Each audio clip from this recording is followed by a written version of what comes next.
यमशिला का रहस्य। गढ़वाल के आखिरी गांव से भी आगे, जहां बादल जमीन को छूते हैं, वहां एक चोटी है, यमशिला। बुजुर्ग कहते हैं, सतयुग में जब यमराज ने पहली बार पृथ्वी पर कदम रखा तो यहीं रखा था। उनके पैरों की तपिश से काला पत्थर पिघलकर शिवलिंग बन गया। उसी पर बना है काल भैरव का मंदिर। मंदिर की खासियत, इसके दरवाजे नहीं हैं, 4 खुले दालान, बीच में नीली धूनी जो बिना लकड़ी जलती है। दिन में पुजारी आते हैं, पर सूर्यास्त के बाद परिंदा भी पर नहीं मारता है। क्यों? क्योंकि रात के तीसरे पहर ठीक 2:17 पर वहां धर्मराज का दर्पण खुलता है। एक आवाज आती है। वो आवाज कान से नहीं सुनी जाती, वो सीधे तुम्हारी आत्मा की दीवारों से टकराती है। और जिसने भी उसे सुना वो टूट गया। किसी का दिमाग फिरा, कोई गूंगा हो गया, कोई सुबह मृत मिला, आंखें खुली हुई, चेहरे पर हिसाब चुकता करने का आतंक। रुद्र, जिसे यम से बैर था, नीचे तलहटी के गांव में रहता था। रुद्र 32 साल, चौड़ा सीना, कमर में हमेशा खुखरी। बचपन में बाघ ने बाप को खा लिया था, जवानी में डाकुओं ने मां छीन ली। रुद्र ने तब से ठान लिया, मौत से डरूंगा नहीं, मौत मुझसे डरेगी। वो शिकारी था, पर निर्दयी नहीं। पेट के लिए मारता, खेल के लिए नहीं। गांव वाले इज्जत करते थे, पर पास आने से डरते थे, क्योंकि रुद्र की आंखों में वो सूनापन था जो शमशान में होता है। उसकी एक ही कमजोरी थी, अंश, 5 साल का बेटा। बीवी अंश को जन्म देते ही चल बसी। रुद्र के लिए अंश सांस था, धड़कन था, वजह था। अंश के बाबा कहते ही रुद्र का पत्थर दिल पिघल जाता। काला बुखार। कार्तिक की अमावस आई, पहाड़ पर काली चादर बिछ गई। उसी रात अंश को बुखार चढ़ा। पहले लगा मियादी है, पर 3 दिन में लड़का सूखकर कांटा हो गया। होंठ नीली, सांस सीटी जैसी। वैद्य ने नब्ज देखी, सिर हिलाया। ये काला बुखार है रुद्र, यम का न्योता है, मैं बेबस हूं। रुद्र दहाड़ा, तो मैं यम का दरवाजा तोड़ दूंगा। गांव की सबसे बूढ़ी दादी पास आई, 90 साल की झुकी कमर। उसने रुद्र का हाथ पकड़ा। बेटा, एक रास्ता है, यमशिला की धुनी। कहते हैं उसकी राख मरते हुए के माथे पर लग जाए तो यमदूत उल्टे पांव लौट जाते हैं। सुन तो ले मूर्ख, वो राख रात को ही मिलती है, और रात को वहां आवाज आती है। जिसने सुनी वो बचा नहीं। 40 साल पहले मेरा जवान बेटा गया था अपनी बहू के लिए। सुबह उसकी लाश मिली, आंखें फटी हुई, जैसे कुछ ऐसा देखा हो जो इंसान को नहीं देखना चाहिए। रुद्र हंसा, पर हंसी खोखली थी। मेरा बेटा मर रहा है अम्मा, उसके बाद वैसे भी मैं जीकर क्या करूंगा। रात का पहला पहर ढलते ही रुद्र ने अंश के माथे को चूमा, खुखरी कमर में खोसी और यमशिला की तरफ चल पड़ा। जंगल आज चुप था, इतना चुप कि रुद्र को अपनी पलकों का झपकाना भी सुनाई दे रहा था। रास्ते में लोमड़ी मिली, बिना आवाज किए पत्थर बनकर खड़ी रही। उल्लू पेड़ पर था, आंखें बंद, जैसे सब जानते हो कि आज रात यमशिला पर इंसान होगा। 2 बजे रुद्र मंदिर पहुंचा।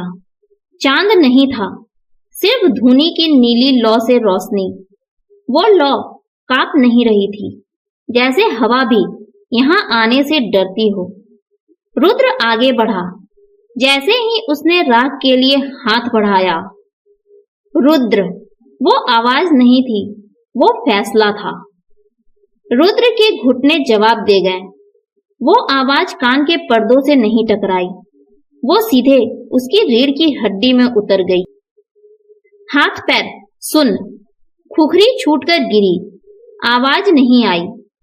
यहाँ आवाज पर सिर्फ उस आवाज का हक था। धर्मराज का दर्पण अब जो हुआ वो शब्दों में नहीं था, वो यादों का सैलाब था। 12 साल पहले रुद्र जवान था, खून गरम, एक गर्भवती हिरनी दिखी। साथियों ने मना किया, पाप है। रुद्र हंसा, पेट भरना पाप नहीं। तीर चलाया, हिरनी गिरी नहीं, वो बैठ गई और उसके पेट में बच्चा तड़पने लगा। पैर मार रहा था, बाहर आना चाहता था। रुद्र ने देखा, थूका और चला गया। अब यमशिला पर वही तड़प रुद्र के पेट में हो रही थी। उसकी आंतें जैसे कोई नोच रहा हो। वो चीखना चाहता था पर गला बंद। 8 साल पहले हरिद्वार की भीड़, एक बूढ़ा साधु कांपते हाथों से भीख मांग रहा था। रुद्र को जल्दी थी। साधु पैरों में आ गया। रुद्र ने इतनी जोर से धक्का दिया कि साधु का सिर पत्थर से टकराया। खून, भीड़ तमाशा देख रही थी। साधु 3 दिन तड़प कर मरा, भूख प्यास बिना दवा। अब रुद्र का गला सूख रहा था, जीभ तालू से चिपक गई। वही भूख, वही प्यास, वही तड़प। 5 साल पहले माँ आखिरी सांसें गिन रही थी। माँ बोली, बेटा तो सुखी है ना, तेरा घर बस गया है।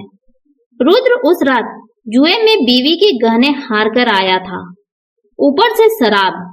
पर माँ की आंखों में देखकर बोला, हाँ अम्मा, मैं बहुत खुश हूँ।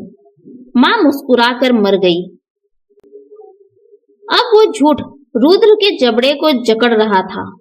लगता था हड्डी चटक जाएगी। आवाज फिर गूंजी। इस बार शब्द थे और हर शब्द छेनी था। तूने पूछा था ना, मैं मौत से क्यों नहीं डरता? क्योंकि तू मौत बांटता था रुद्र। अब हिसाब की बारी है तेरी। तेरा बेटा वो तेरे कर्मों का ब्याज भर रहा है। नियम यही है। रुद्र फूट पड़ा। 32 साल में पहली बार। ले ले मुझे, नर्क में डाल दे, मेरी खाल खिंचवा दे। पर अंश, उसने क्या बिगाड़ा है? वो तो बच्चा है। यम का प्रस्ताव, सन्नाटा इतना गहरा कि रुद्र को लगा वो बाहर हो गया। फिर पत्ते खड़कने जैसी फुसफुसाहट। नियम अटल है, एक सांस जाती है तो एक सांस आती है। सृष्टि का संतुलन।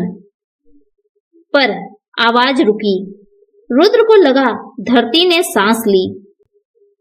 पर प्रेम, प्रेम नियम नहीं मानता। प्रेम यम के लेखे से बाहर है।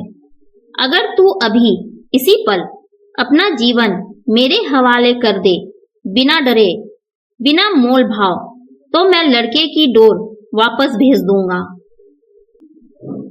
बोल रुद्र, क्या तू उस अंधकार में कूदेगा जहां तेरी कोई पहचान नहीं बचेगी, जहां से कोई लौट नहीं सकता, सिर्फ एक बच्चे की हंसी के लिए?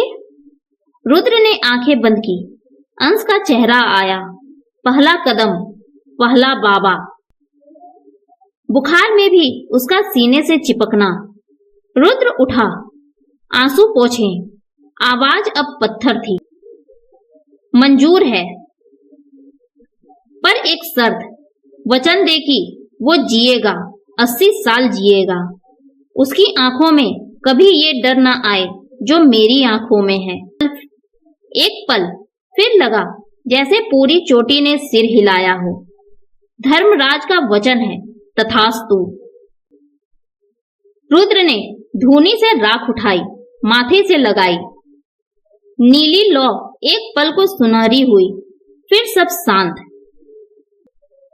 गांव वालों ने जब यमशिला की सीढ़ियां चढ़ी तो सांस रुक गई।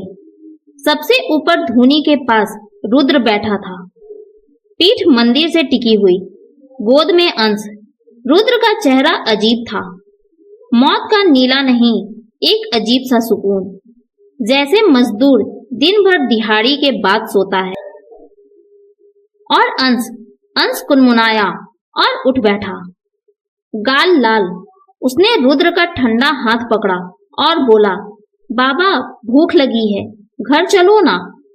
वैद्य भागा, नब्ज देखी, आंखें फटी रह गई। बुखार गायब, ये कैसे? किसी के पास जवाब नहीं था। रुद्र को गांव ने नदी किनारे जलाया,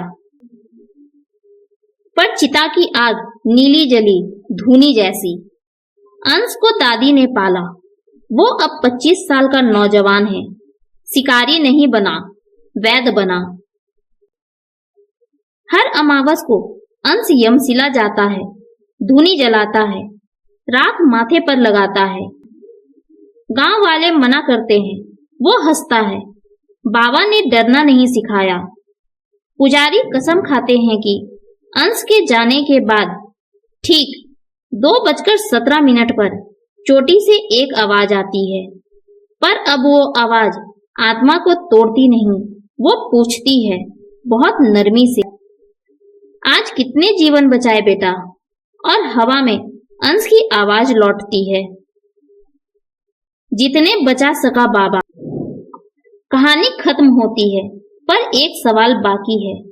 अगर तुम्हें यमशिला जाना पड़े और वो आवाज तुम्हारा नाम पुकारे, क्या तुम में रुद्र जितना प्रेम है? तो आप क्या करोगे?